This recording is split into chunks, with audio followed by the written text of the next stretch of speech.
Hello everyone, मेरा नाम नितिन है और आप सभी का स्वागत है टेक्निकल एनालिसिस कोर्स के सेशन नंबर 3 में। सेशन को स्टार्ट करने से पहले कुछ बातें हैं जो मैं आपसे करना चाहता हूं। देखिए, ये जो वीडियोस हैं ये मैं अपने लिए नहीं बना रहा हूं, और ये जो कोर्स है स्पेशली यहाँ पर मैं चाहता हूं कि आप लोगों का फीडबैक मुझे मिलता रहे, क्योंकि मेरा फोकस है आपके रिजल्ट्स पर, है ना। तो जितने भी लोग हैं जो सीख रहे हैं, मेरी उनसे ये रिक्वेस्ट है कि आप कम से कम एक कमेंट नीचे ड्रॉप करके ज़रूर जाएँ, जिससे कि मुझे ये पता रहे कि आप मुझे सीरियसली सुन रहे हैं, राइट? वीडियो की रीच वगैरह तो ख़ैर वो सेकेंडरी बातें हैं। इम्पोर्टेंट चीज़ ये है कि मेरी ज़रूरत ये है कि मुझे ये पता चले कि लोग सुन रहे हैं मेरी बातों को। नहीं तो मुझे ऐसा लगता है कि ये मेरी मेहनत जो है वो वेस्ट जा रही है, अगर कोई सुन नहीं रहा है तो। सही बात है ना? ठीक है, मैं इससे पहले जो कोर्सेज़ लेता था, उसमें भी मैं इंटरैक्शंस के लिए एनकरेज करता था लोगों के लिए। कि जितना इंटरेक्शन होगा उतना जो सेशन है वो इंटरेस्टिंग होगा। अब क्योंकि यहाँ पर चैट तो है नहीं, तो हम लाइव इंटरेक्ट नहीं कर सकते, इसलिए जो कमेंट बॉक्स है वो आपको एक चैट की तरह यूज करना है। कमेंट बॉक्स में आप कमेंट कर रहे हो, इसका मतलब है कि आप डायरेक्टली मुझसे बात कर रहे हैं। और ये जो सेशंस होते हैं टेक्निकल एनालिसिस कोर्स के, वहां पर आपका जो कमेंट है वो तो बहुत इंपॉर्टेंट हो जाता है, क्योंकि वो फीडबैक की तरह काम करता है। आपको कुछ चीजें समझ नहीं आई तो मैं उसको नेक्स्ट सेशन में इंक्लूड करूंगा, है ना। जो आपके सवाल होंगे मैं उनको नेक्स्ट सेशन में इंक्लूड करूंगा। वो चीजें ब्रेक नहीं होनी चाहिए। चलिए ठीक है।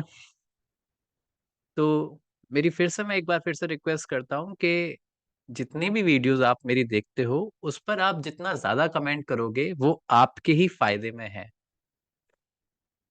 क्योंकि जितना मेरे को समझ में आएगा कि आप लोग मेरी बातों को सुन रहे हो, मैं उतने और अच्छे से अपनी बातों को डिलीवर कर पाऊंगा, और उतनी ज्यादा वीडियोस मैं बना पाऊंगा।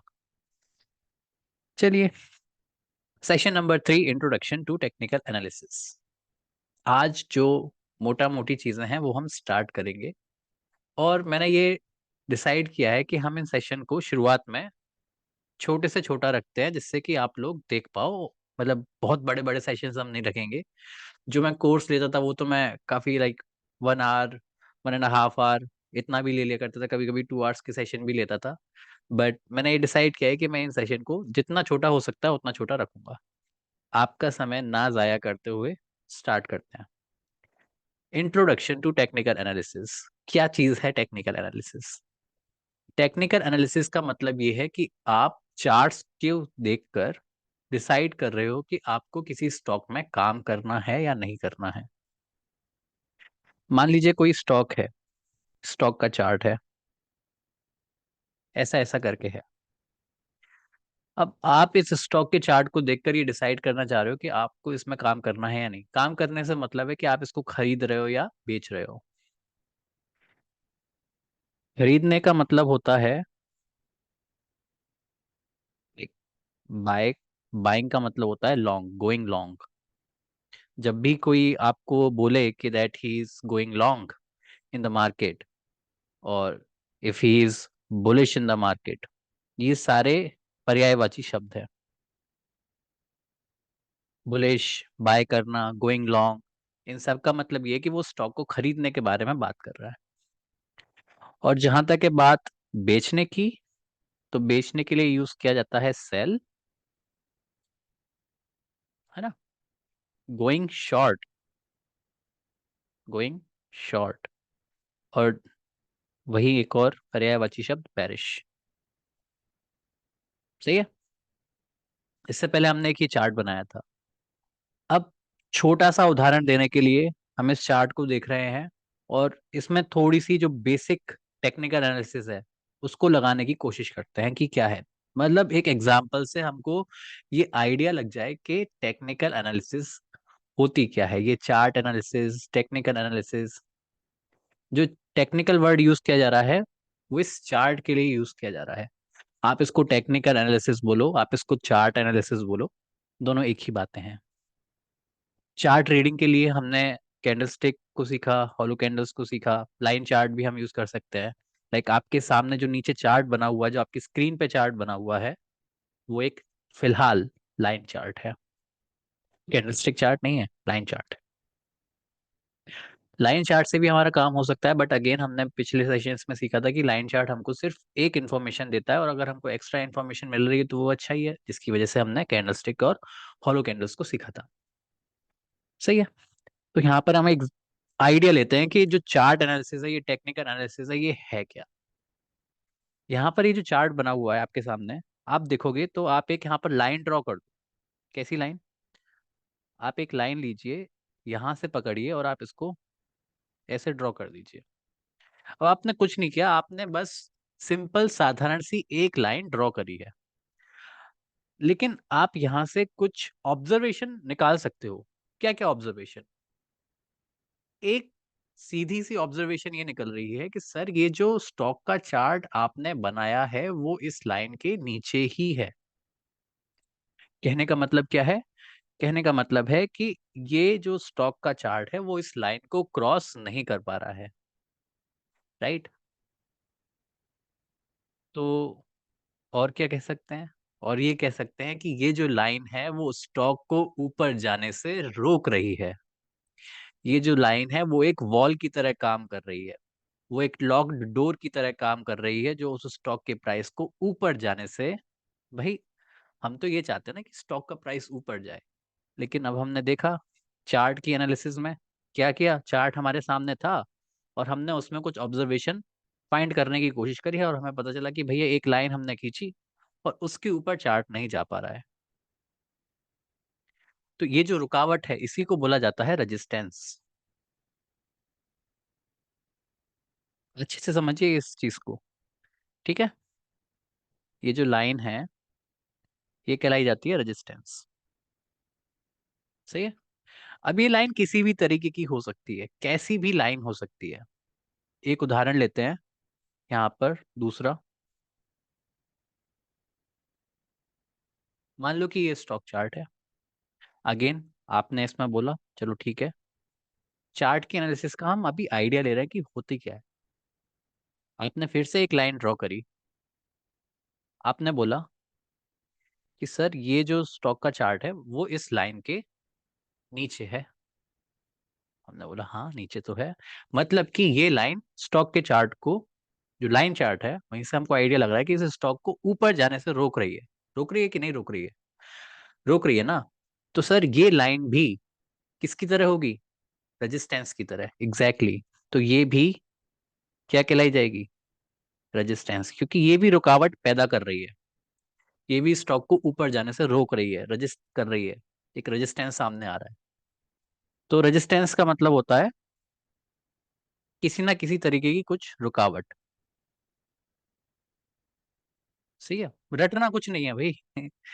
रटांत विद्या के देखो, ये कोई आप यहाँ पर क्लास को पास करने के लिए किसी एग्जाम की तैयारी नहीं कर रहे हैं, अपने कॉलेज में अच्छे नंबर लाने के लिए किसी चीज की तैयारी नहीं कर रहे हैं। आपको इन कंसेप्ट्स को यूज करके आपका मकसद है पैसा बनाने का। आप एक बिजनेस को समझने की कोशिश कर रहे हो। तो क्या आपको वहां पर रट के फायदा हो जाएगा? नहीं सर, ये एग्जाम नहीं है, यहाँ पर आपको नंबर लाकर किसी को इम्प्रेस नहीं करना है। इसलिए जरूरी है कि आप चीजों को समझें। मेरी बात समझ में आ रही है? ठीक है। आगे बढ़ने से पहले प्लीज वीडियो को लाइक कीजिए, अभी कमेंट कीजिए, जैसा भी आपको लग रहा है। अगर आपको समझ में आ रहा है प्लीज टाइप आई। आपके कुछ सवाल हैं अभी पूछिए, अभी टाइप करो कमेंट में। Okay, and then you proceed. सही है। चलो आगे बढ़ते हैं। तो ये रेजिस्टेंस जो था, ये हमारे लिए सबसे इंपॉर्टेंट चीज है टेक्निकल एनालिसिस में, चार्ट एनालिसिस में। सही। इस रेजिस्टेंस को आप लिख लेंगे। तो हमने ये जो दो एग्जाम्पल लिए हैं स्टार्टिंग में, वहां हमने देखा क्या? पहली तो हमें एक बिल्कुल हॉरिजॉन्टल लाइन हमने बनाई थी, है ना? ये देखो, ये आया एक हॉरिजॉन्टल लाइन, रेजिस्टेंस की तरह एक्ट कर रही है। सही है। और दूसरे में क्या था, एक स्लैंट लाइन, टेढ़ी लाइन, एक टेढ़ी लाइन भी रेजिस्टेंस की तरह एक्ट कर रही थी। तो रेजिस्टेंस कैसा कैसा हो सकता है, हॉरिजॉन्टल लाइन रेजिस्टेंस की तरह हो सकती है, और ये स्ट्रेट लाइन, मतलब जो ट्रेंड स्लैंट लाइन है वो भी रेजिस्टेंस की तरह एक्ट कर सकती है। कैसे, एक उदाहरण दे देता हूँ बहुत जल्दी से। जैसे कि ये रहा मेरा स्टॉक का प्राइस। ओके। कैसे, अगेन, तो एक उदाहरण लेते हैं। ये रहा मेरा स्टॉक का प्राइस। अगर आप यहाँ पर देखेंगे तो ये जो ऊपर वाली लाइन है वो मेरे प्राइस को, जो स्टॉक का प्राइस है उसको ऊपर जाने से रोक रही है। नीचे वाली लाइन के लिए आप ऐसा उदाहरण ले लो, लो, ये रोक रही है। अब आपको सिर्फ ये थ्योरी ना लगे, इसलिए हम बहुत जल्दी छोटे छोटे उदाहरण ले लेंगे स्टॉक्स के चार्ट पे जाकर। सही है। तो स्टॉक्स के चार्ट पे चलते हैं। किसी भी चार्ट पर आप ये अप्लाई कर सकते हो, किसी भी चार्ट पे। भाई चार्ट एनालिसिस तो सभी पे काम करेगी ना। तो ओके। अब मान लो कि ये आपके सामने चार्ट एक खुला हुआ है। सही। अब यहाँ पर आप क्या कर सकते हो, इधर आप एक लाइन ड्रॉ कर सकते हो, हॉरिजॉन्टल लाइन। क्या, कुछ ऐसी। ठीक है। आपने ये हॉरिजॉन्टल लाइन ड्रॉ करी और आपने बोला कि सर ये जो हॉरिजॉन्टल लाइन है ये इस स्टॉक के प्राइस को ऊपर जाने से रोक रहा था। देखो यहाँ पर आया, नीचे गया, आया, नीचे गया, नीचे गया। सही है। और फिर क्या, जब एक बार स्टॉक ने इसके चार्ट को तोड़ दिया, और फिर देखो स्टॉक कैसे एक झटके में ऊपर गया है। समझ आया ये। So this is what, this is resistance. Rocket science नहीं है ना, रॉकेट साइंस नहीं है। सिंपल रखो चीजों को। ठीक। अब हमको ये समझना है कि रेजिस्टेंस ड्रॉ कैसे होगा। लाइक ये जो लाइन हमने बनाई, ये हम ड्रॉ कैसे करेंगे। क्योंकि आप काफी बार देखोगे कि आप इस लाइन को ऐसे नीचे भी लेकर आ सकते हो। तो आप ये सवाल उठाओगे, सर ये प्राइस तो यहाँ पे ऊपर चला गया, है ना, कि यहाँ पर तो इस लाइन ने जो लाइन प्राइस ने लाइन को कट कर दिया, क्या ऐसे हम ड्रॉ कर सकते हैं। फॉर एग्जाम्पल जो हमने जस्ट अभी हमने पीसी ज्वेलर्स के चार्ट में जो रेजिस्टेंस ड्रॉ किया था, आप मुझसे ये सवाल उठा सकते हो कि सर ये जो लाइन आपने हॉरिजॉन्टल लाइन ड्रॉ करी है उसमें ये जो प्राइस है, वहां तो प्राइस ने इस लाइन को कट कर दिया, तो क्या हम ऐसे लाइन ड्रॉ कर सकते हैं। अच्छा सवाल है। तो यहाँ पर उत्तर ये है, बिल्कुल सर आप कर सकते हो, आप उस प्राइस को काट सकते हो। पॉइंट सिर्फ इतना है कि उस रेजिस्टेंस का जो मीनिंग है वो क्लियर होना चाहिए। क्या ये लाइन उसको, प्राइस को ऊपर जाने से रोक रही है। अगर उसका जवाब हाँ है तो वो रेजिस्टेंस है। फिर वहां पर आप ज्यादा दिमाग मत लगाओ, अगेन वहां पर आपको रॉकेट साइंटिस्ट बनने की जरूरत नहीं है। ओके। रफ से रफ आइडिया से भी काम चल जाएगा। ठीक है सर, आगे बढ़ते हैं। ओके। क्योंकि ये जो रेजिस्टेंस है ये लाइन है। ओके। तो इन लाइन को एक बार समझ लेते हैं कि लाइन का मतलब क्या होता है। क्योंकि आप इसको ड्रॉ करोगे इसलिए मैं इस चीज को क्लियर कर रहा हूँ। सर एक लाइन की डेफिनेशन हम पढ़ रहे हैं इस समय। वैसे तो ये क्लास 10th 11th की मैथ्स में आता है। मैंने आईआईटी करी है तो मैंने अपनी इंजीनियरिंग में इन सारी चीज़ों को पढ़ा था, अपने आईआईटी के एग्जाम में पढ़ा था, तो वहां से मुझे याद है। और थोड़ा सा ज्ञान मैं आपके साथ शेयर कर देता हूँ जिससे आपको इस लाइन का मीनिंग भी क्लियर रहे। जो लाइन की डेफिनेशन है वो ये है कि कोई भी दो पॉइंट हैं, आप उनको जोड़ दो, ये ऐसे, वहां से एक यूनिक लाइन मिलेगी आपको। ये समझ आया, नहीं आया।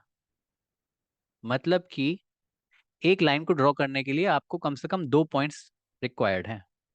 अगर आपके पास दो पॉइंट हैं तो आप उन दोनों पॉइंट को जोड़कर एक लाइन बना सकते हो। ये जो हॉरिजॉन्टल थी और ये जो स्लैंट लाइन हमने बनाई थी, इन पर भी ये लागू होता है।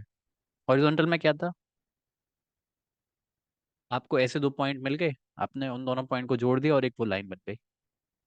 स्लैंट में क्या था, आपको ये दो पॉइंट मिले, आपने उनको जोड़ दिया और वो लाइन बन गई। अब उसको आप कितना भी आगे लेकर जा सकते हो, कितना भी आप पीछे लेकर जा सकते हो।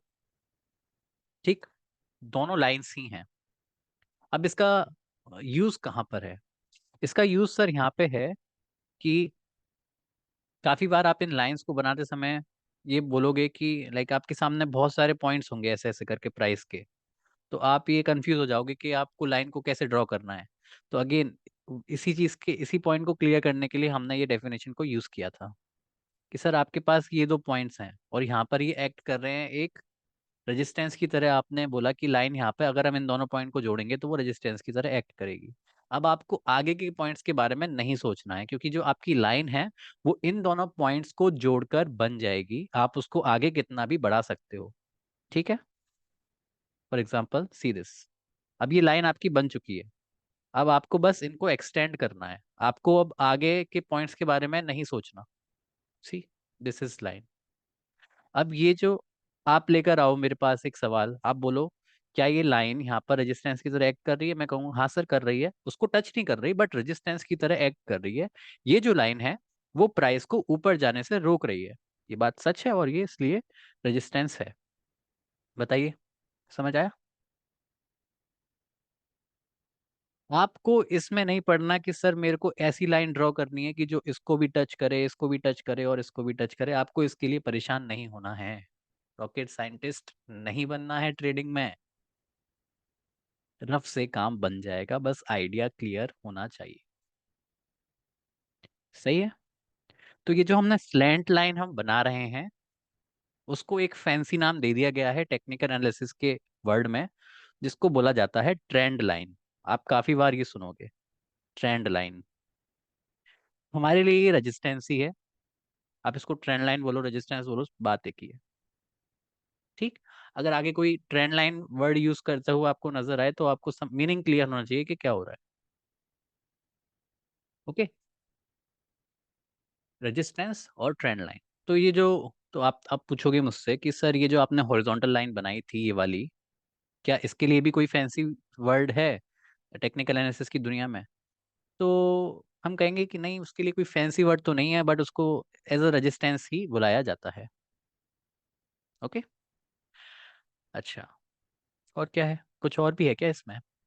हाँ सर, आपको जो इंट्राडे ट्रेडिंग करते हैं, वैसे मैं एनकरेज नहीं करता हूँ इंट्राडे और ऑप्शंस ट्रेडिंग, बट फिर भी लोग आए हैं तो मेरी जिम्मेदारी है उनको बताना। तो जो इंट्राडे ट्रेडिंग करते हैं उनको ये चीजें भी सुनने में मिलेंगी। क्या? Zones, supply and demand zones. देखो सप्लाई जोन्स और क्या है ये, जोन का मतलब होता है सर एरिया। ओके, अभी तक आप लाइंस के साथ खेल रहे थे, अभी तक जो आपने रेजिस्टेंस जितना भी सीखा आप उसमें लाइन लाइन खेल रहे थे, हॉरिजॉन्टल लाइन, स्लैंट लाइन, जिसको आपने वर्ड भी दे दिया नया ट्रेंड लाइन। लेकिन अब यहाँ पर ये है कि अब आपने वो लाइन की जगह एरिया बना दिया। एरिया मतलब कुछ ऐसा रेक्टेंगल, ये। तो हमने वो सवाल बोला था ना कि जैसे कि मीनिंग क्लियर होना चाहिए वाला, कि ऐसे ऐसे करके कोई चार्ट है, लाइन चार्ट। लाइन चार्ट मतलब जैसे नोट्स पर तो हम लाइन चार्ट ही देख पाएंगे, कैंडल स्टिक तो हम, आप इसको कैंडल स्टिक ही समझना। ओके, मतलब हमने लाइन बना रहे हैं यहाँ पे लेकिन है तो ये कैंडल स्टिक ही। ठीक है, तो अब वो जो कहते हैं, जो प्रचलित है बहुत ज्यादा टेक्निकल एनालिसिस के वर्ड में, वो ये है कि वो ये लाइन ड्रॉ नहीं करेंगे यहाँ पे, वो ये सीधी लाइन ड्रॉ करने में भरोसा नहीं रखते हैं। वो बोलते हैं कि सर हम इसको नहीं ड्रॉ करेंगे, हम ये जोन ड्रॉ कर देंगे ऐसे करके, ये पूरा जोन। तो उनका करने का मतलब क्या था, उनका मतलब ये था सर कि इसमें जितने भी ये प्राइसेस आ रहे हैं वो सब मार्क हो जाए। मैं आपको दिखा देता हूँ कैसे। ये वाले जो प्राइसेस हैं, ये वाले जो प्राइसेस हैं, क्योंकि वो लाइन से टच नहीं हो रहा ना, हर एक प्राइस अब वो टच नहीं कर पा रहे, तो उन्होंने जोन बना दिया। जैसे कि ये लाइन यहाँ पर हमने बनाई थी ना इधर, तो आपने देखा था पिछले वाले केस में कि जब हमने इन दोनों पॉइंट्स को टच किया था ये ऐसे करके, तो आपने ये देखा था कि ये वाली लाइन इसको टच नहीं कर पाई थी, इस प्राइस को। वो जो ऊपर हाई बना रखा है ना, उसको वो टच नहीं कर पाई थी। तो इन्होंने क्या किया, उन्होंने बोला कि सर हम यहाँ पर ये ऐसे जोन बना देंगे, ऐसे करके। तो उन्होंने क्या किया, ये लाइन की जगह ये जोन बनाने चालू कर दिए, ऐसे। जोन मतलब रेक्टेंगल, रेक्टेंगल मतलब लाइन, और उसके लैंग्वेज में रेक्टेंगल, ऐसे रेक्टेंगल बनाने चालू कर दिए। तो ये भी वही जोन हो गया। रेजिस्टेंस है, तो रेजिस्टेंस के लिए जो वर्ड वो यूज करते हैं उसको वो कहते हैं सप्लाई जोन। ओके। क्या करना चाहिए, इनको यूज करना चाहिए या नहीं करना चाहिए? देखिए, ये आपके ऊपर डिपेंड करता है। आप जैसे जैसे इसको यूज करोगे, जैसे जैसे आप माहिर बनोगे चार्ट एनालिसिस में। अभी तो मैं सिर्फ आपको इंट्रोड्यूस कर रहा हूँ। मैं ये बता सकता हूँ कि मैं क्या यूज करता हूँ। मैं आप पर थोप नहीं सकता कि भैया आपको भी यही चीजें यूज करनी है। तो वो आपकी अपनी फ्रीडम है कि आपको जोन अच्छे लगते हैं आप जोन यूज करो, आपको लाइन अच्छे लगते हैं तो आप लाइन यूज करो। मैं क्या यूज करता हूँ? तो सर, मैं एक ज़माने में जोन यूज़ किया करता था, बट अब मैं जोन यूज़ नहीं करता हूँ। अब मैं सिंपल साधारण लाइन ही यूज़ करता हूँ, है ना। Making peace with chart analysis. देखो, जितना आप कॉम्प्लिकेट करोगे उतना कठिन होता जाएगा चीज़ें। मेरे को लाइन सिंपल लगती है, साधारण लगती है, इसलिए मैं लाइन यूज़ करता हूँ। ओके। आप जितना सरल रखोगे, आपके लिए भी जीवन उतना ही सरल रहेगा स्टॉक मार्केट के अंदर। आप जितना कॉम्प्लिकेट करने की कोशिश करोगे, आपका जीवन भी उतना ही कॉम्प्लिकेट रहेगा स्टॉक मार्केट के अंदर। इसलिए ये जो हमारा कोर्स है उसमें हम चीज़ों को जितना सिंपल रखने की कोशिश कर सकते हैं, मैं ट्राई कर रहा हूँ। ठीक है सर, आज के सेशन में इतना ही। क्योंकि बहुत तेज तेज हमको हमारा पढ़ाने का मकसद है नहीं, चीज़ों को समझ में आए, ये हमारा मकसद है। वीडियो अगर अच्छा लगा हो, सेशन अगर अच्छा लगा हो, तो लाइक करो, अपना फीडबैक नीचे कमेंट सेक्शन में दो, और मुझे बताओ क्या मैं आपके लिए ऐसी और वीडियोस बनाऊं या नहीं। क्योंकि अगर आप मुझे नहीं बताओगे तो मुझे लगेगा कि लोग इंटरेस्टेड नहीं हैं, तो मैं कुछ और चीज करूंगा फिर। सही बात है। तो अगर आप चाहते हो, आप मन से चाहते हो कि मैं आपके लिए और वीडियोस बनाऊं, तो आपको नीचे कमेंट में आप लिखिए, आप मेरे को फीडबैक दीजिए। अगर वीडियो बुरा लगा आपको, आप वो लिखो। ठीक। तो ठीक है, इस वीडियो में इतना ही। मिलते हैं अगली यूट्यूब की वीडियो में। तब तक के लिए थैंक यू।